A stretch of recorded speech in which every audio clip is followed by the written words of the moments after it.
पटना में दूध गो फलहट चाही।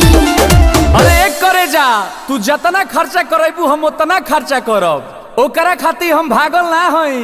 आ जदी हमरा के छोड़ के गइलू तो बुझ लीह हम संतोष पागल नहीं। बन बुझे ज्यादा तू चिराई उड़न बाज हो तो बुझ ली हम हई रंगा बाज हो। बुझ ली हम हई रंगा बाज हो। तू जानत हुआ कि हम ग्रेड ए पढ़ नहीं।